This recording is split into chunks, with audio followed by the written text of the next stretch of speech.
విఘ్నేశ్వరాయ నమః. సరస్వత్యై నమః. మాతృదేవో భవ, పితృదేవో భవ, ఆచార్య దేవో భవ. హరి ఓం తత్సత్. మనం భాగవత కథాంశంలోకి వెళదాం. ఆ తాబేలు ఎలా ఉన్నదో పోతన గారు ఎంతో చక్కగా వర్ణిస్తూ ఉన్నారు.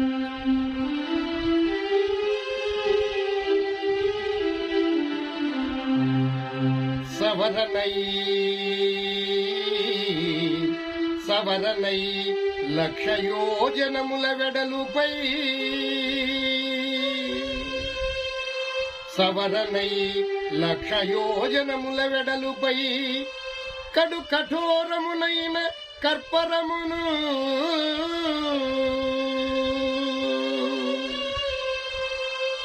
కడు కఠోరమునైన కర్పరమును, అదనైన బ్రహ్మాండమైన ఆహారించు ఘనతరంబగు ముఖగహ్వంబు, అదనైన బ్రహ్మాండమైన ఆహారించు ఘనతరంబగు ముఖగహ్వంబు, సవరనై లక్ష యోజనముల వెడలుపై. ఆ తాబేలు యొక్క పైభాగం, వీపి భాగం అంతా కూడా సమానంగా ఉందట. ఎంతుందట? 1,00,000 యోజనముల వెడలుపై. 1,00,000 యోజనాలు వెడల్పు ఉందట. ఒక యోజనం అంటే సుమారు 4 మైళ్ళు. అలాంటిది 1,00,000 యోజనాల వెడల్పు ఉన్నంత వీపి కలిగినటువంటి పెద్ద తాబేలు అవతారాన్ని ధరించాడు శ్రీహరి. కడు కఠోరమునైన కర్పరము, దాని యొక్క వీపి భాగం చాలా గట్టిగా ఉందట. అదనైన బ్రహ్మాండమైన ఆహారించు ఘనతరంబగు ముఖ గహ్వంబు, ఈ బ్రహ్మాండాన్నంతా కూడా అలా మింగేస్తుందేమో. ఏమండి దాసు గారు, మీరేదో చెప్తున్నారు, మేము వింటున్నాం. 1,00,000 యోజనాల వెడల్పు, అంత పెద్ద తాబేలు అసలు ఉండడం ఉంటుందా? ఇది నమ్మశక్యంగా ఉందా అని మనకి అనుమానం రావచ్చు. కానీ ఇది కొన్ని లక్షల సంవత్సరాల క్రితం జరిగినటువంటి చరిత్ర. అప్పట్లో పెద్ద పెద్ద జంతువులు ఉండేవి. ఇప్పటికీ కూడా మనం డైనాసోర్ల యొక్క అస్థిపంజరాలని వెలికి తీస్తూ ఉన్నారు. ఒక్కొక్క డైనాసోరు ఎంత ఉంటుంది చూడండి. ఒక 150 అడుగుల పొడవు, ఒక 50 అడుగుల ఎత్తు, అంత పెద్ద డైనోసార్లు ఉన్నాయి. అవి కాలక్రమేణా అంతరించిపోయాయి. అగ్నిపర్వతాల తాకిడికి అవి భస్మమైపోయాయి అని మనం చరిత్రలో తెలుసుకుంటూ ఉన్నాం. అలాగే కొన్ని లక్షల సంవత్సరాల క్రితం ఇది జరిగినటువంటి కథ కాబట్టి నిజంగా అంత పెద్ద అవతారాన్ని, ఆకారాన్ని ధరిస్తే గాని ఆ మందర పర్వతం ఆ వీపు మీద నిలబడదు. అందుచేత శ్రీహరి లోక కళ్యాణార్థం దేవతల యొక్క మేలు కోరి ఆయన ఆ అవతారాన్ని ధరించడంలో అతిశయోక్తి లేదు. ఎందుచేతనంటే ఈ సకల చరాచర సృష్టిని నడిపించేటువంటి శక్తి ఆ పరమేశ్వరుడికి ఉన్నది కాబట్టి ఆయన ఏది కావాలంటే దాన్ని ధరించగలడు. నిరాకారుడు, నిర్మయుడు, నిర్గుణుడు, ఆకారం లేనటువంటి వాడు ఎలాంటి ఆకారాన్నైనా ధరించవచ్చు. ఒక్కొక్కసారి చూడండి, గాలి లేకపోతే మనం బ్రతకలేం. కానీ ఆ గాలి సుడిగాలిలా వస్తే ఇళ్ళు చెట్లు పడిపోతాయి. అలాగే నీరు త్రాగకపోతే బ్రతకలేం.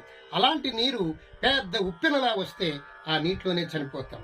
అంచేత భగవంతుడికి అనుగ్రహం వచ్చినా ఆగ్రహం వచ్చినా ఇట్లా ఉంటాయి. ఈ ప్రకృతిలో ఉన్నటువంటి పంచభూతాలకే అంత శక్తి ఉంటే మరి ఈ పంచభూతాలని, ఈ సకల చరాచర సృష్టిని నడిపించేటువంటి ఆ పరమాత్మునికి అంత శక్తి ఎందుకు ఉండదు? ఒక్కసారి మనం ఆలోచిస్తే అర్థమవుతుంది. భక్తి కలిగినటువంటి వాడికి ఇది చక్కగా అర్థమవుతుంది, నమ్ముతాడు. భక్తి లేనటువంటి వాడు అదంతా ఏదో పురాణాల్లో ఉన్నదిలే అని కొట్టిపారేస్తాడు. అలా కాకుండా ఆ లోక కళ్యాణార్థమై శ్రీ మహావిష్ణువు ఆ యొక్క పెద్ద తాబేలు అవతారాన్ని, కూర్మావతారాన్ని ధరించవలసి వచ్చింది. దేవతలకు మేలు చేయడానికి ఆ శ్రీహరి ఎన్నో పాటలు పడుతూ ఉంటాడనమాట. ఇంతకీ దేవతలంటే ఎవరంటే మంచి లక్షణాలు, మంచి భావాలు, ఇతరులకు మేలు చేసేటువంటి స్వభావం ఎవరికైతే ఉంటుందో వారు దేవతలు. ఇతరులను హింసించడం, ఇతరులను హీనంగా చూడటం, పరుషపు మాట్లాడటం, ఇలా ఎవరైతే పరుషపు మాట్లాడుతూ విపరీతమైన కోపాన్ని ప్రదర్శిస్తారో వాళ్ళు రాక్షస గుణాలు అంటారు. వాళ్ళు రాక్షసులుగా మనం పరిగణించాలి. ఎందుచేతనంటే ఇది దైవాసుర దేవతలు రాక్షసులు కలిపి మధిస్తున్నటువంటి క్షీరసాగర మథనం. అయితే దేవతలంటే మంచి గుణాలు, రాక్షసులంటే చెడ్డ గుణాలు.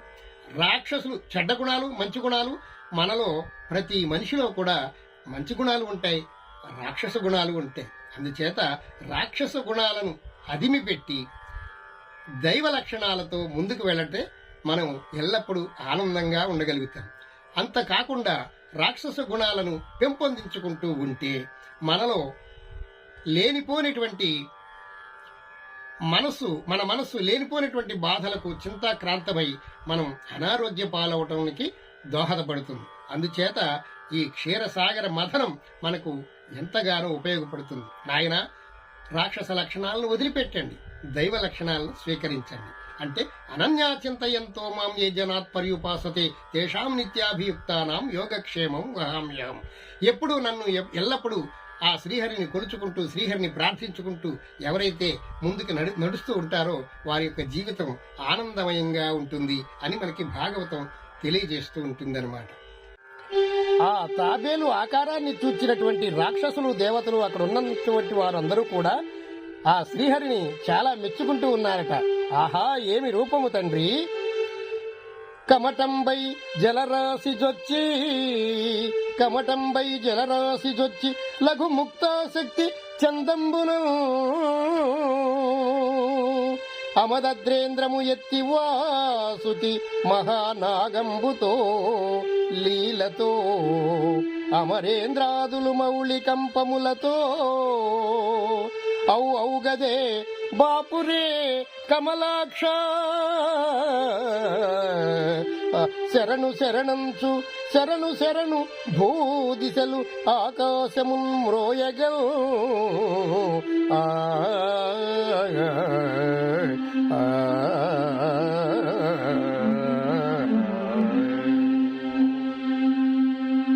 ఆహా, ఏమి వింత వైభవము! ఇతరులకు సాధ్యము కానటువంటి ఇలాంటి ఆకారము ధరించినటువంటి శ్రీహరి, నీకు జై జై అంటూ జై జై ధ్వానాలు చేస్తూ దిక్కులు మారుమురోగేలా మెచ్చుకుంటూ ఉన్నారట అక్కడి వారందరూ. ఆ మంధర పర్వతాన్ని ముత్యపు చిప్పలా పైకి ఎత్తి తన వీపు మీద ధరించాట శ్రీహరి. తాబేలు రూపంలో ఉన్నటువంటి శ్రీహరి ఇదంతా చేసి, ఓ సోదరులారా, రాక్షసులారా, దేవతలారా, మీరిక మీ క్షీరసాగర మథనాన్ని సాగించండి అని అన్నారట శ్రీహరి. మళ్ళీ ఆ క్షీరసాగర మథనాన్ని సాగిస్తూ ఉన్నారు దేవతలు, రాక్షసులు. అప్పుడు దేవతలు, రాక్షసులు చిలకడం ప్రారంభించారట. హైలేస హైలేస హో హైలేస, హైలేస హైలేస హో హైలేస, హైలేస హైలేస హో హైలేస, పట్టర పట్టు హైలేస, వదిలితే పట్టు హైలేస, హైలేస హైలేస హో హైలేస, హైలేస హైలేస హో హైలేస. ఇలా పాల సముద్రాన్ని చిలుగుతూ ఉన్నారట. అప్పుడు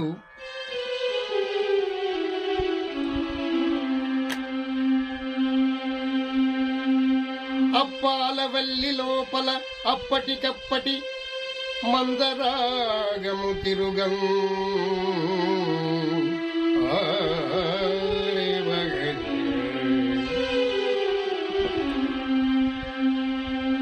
అప్పాలవెల్లి లోపల అప్పటికప్పటికి మందరాగము తిరుగము, చప్పుడు నిండే అజాండంబు,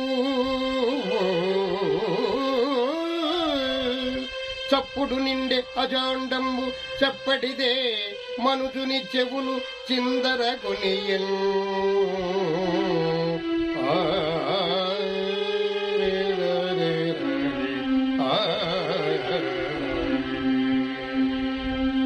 అలా హైలేసా హైలేసా అని అలా చిలుకుతూ ఉంటే ఆ సముద్రంలో పెద్ద పెద్ద శబ్దాలు వస్తూ ఉన్నాయట. ఆ పాల సముద్రం మంథర పర్వతం పెద్దగా ఉన్నది. ఇలా లాగుతూ ఉంటే పెద్ద శబ్దం వస్తుంది, మళ్ళీ ఇటు లాగుతూ ఉంటే పెద్ద శబ్దం వస్తూ ఉంది. ఆ సముద్రం అంతా అల్లకల్లోలమైపోతూ ఉందట. అందులో ఉన్నటువంటి జలచరాలన్నీ కూడా ఏమిటి శబ్దాలని భయపడిపోతూ ఉన్నాయట. ఆ సముద్రంలో ఉన్నటువంటి ముసళ్ళు, తాబేళ్లు, చేపలు, పాములు అన్నీ కూడా అదిరిపోతున్నాయట. ఆ శబ్దానికి కొన్ని జంతువులు చచ్చిపోయినాయట. భయంకరంగా చిలుకుతూ ఉన్నారు పాల సముద్రాన్ని రాక్షసులు, దేవతలు. హైలేస హైలేస హో హైలేస, హైలేస హైలేస హో హైలేస, హైలేస హైలేస హో హైలేస. ఆ తాబేలు రూపంలో ఉన్నటువంటి శ్రీహరికి మటుకు చాలా ఆనందంగా ఉన్నదట.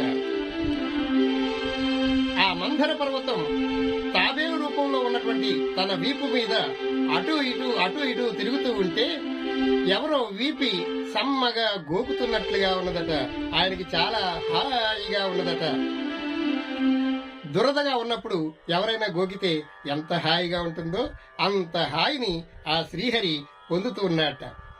దురదంటే గుర్తుకొచ్చింది. ఒక ఆయన ఒళ్ళంతా బాగా దురదలు పుట్టి డాక్టర్ గారి దగ్గరికి వెళ్ళాట. వెళ్ళి, అయ్యా నాకు దురదగా ఉంది, ఒళ్ళంతా గోక్కోలేకపోతున్నాను, చూసారా గోళ్లు కూడా అరిగిపోయినాయి, నాకు ఏదైనా మంచి మందు ఇవ్వండి అన్నట్ట. అంటే ఆ డాక్టర్ గారు ఒక మంచి మందు ఇచ్చాట. ఒక వారం రోజుల తర్వాత రమ్మన్నట్ట. వారం రోజులైనా గాని ఈయనకి దురదలు తగ్గలేదట. మళ్ళీ డాక్టర్ గారి దగ్గరికి పరిగెట్టుకుంటూ వచ్చారు. ఏమండి, మీరు ఏమంటా మందు ఇచ్చారో ఏమిటో తెలియదు గాని నా దురదలు తగ్గలేదు కదా, ఇంకా ఎక్కువైనాయండి అన్నట్ట. అప్పుడు ఆ డాక్టర్ గారు అన్నారట, ఏమయ్యా నీకు దురదలు తగ్గడానికి మందు ఇవ్వలేదు, నువ్వు గోళ్లు అరిగిపోయినాయి అన్నావు కదా, అందుకని గోళ్లు పెరగడానికి మందు ఇచ్చాను అని చెప్పాట. అప్పుడు కొద్దిగా గోళ్లు పెరిగినాయట.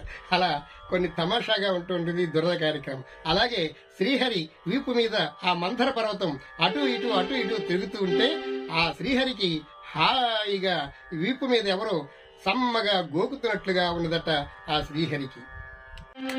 హైలేస హైలేస హో హైలేస, హైలేస హైలేస హో హైలేస.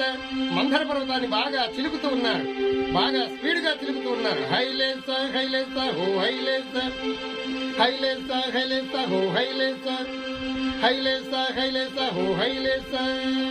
ఇలా బాగా చిలకటం వల్ల అక్కడ నెమ్మదిగా అగ్ని పుట్టిందట. ఆ అగ్ని కొంచెంగా మొదలయ్యి దానిలోంచి దట్టమైనటువంటి పొగ, విషవాయువు రావటం మొదలుపెట్టిందట. బాగా చిలకడం వల్ల కొంచెం వస్తూ ఉన్నటువంటి ఆ విషవాయువు బాగా పెద్దదైపోతూ సముద్రం పైకి వచ్చి పెద్ద అగ్నిపర్వతం అంతా ఉప్పెనలాగా ఆ విషవాయువు బాగా కమ్మేస్తూ ఉన్నదట. చుట్టుపక్కల వ్యాపిస్తూ ఉన్నది.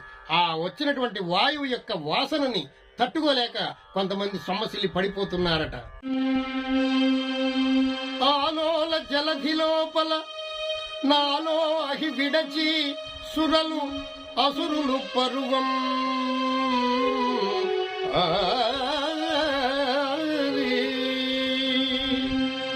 ఆలోల జలధి లోపల ఆలో అహి విడచి సురలు అసులు పరువం,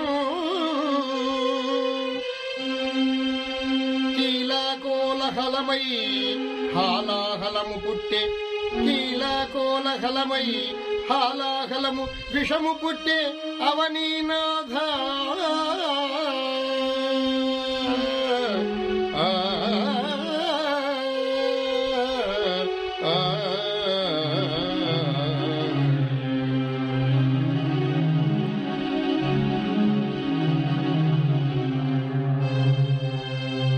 ఇలా బాగా చిలకడం వల్ల హాలాహలం అనేటువంటి గొప్ప విషం పుట్టిందట.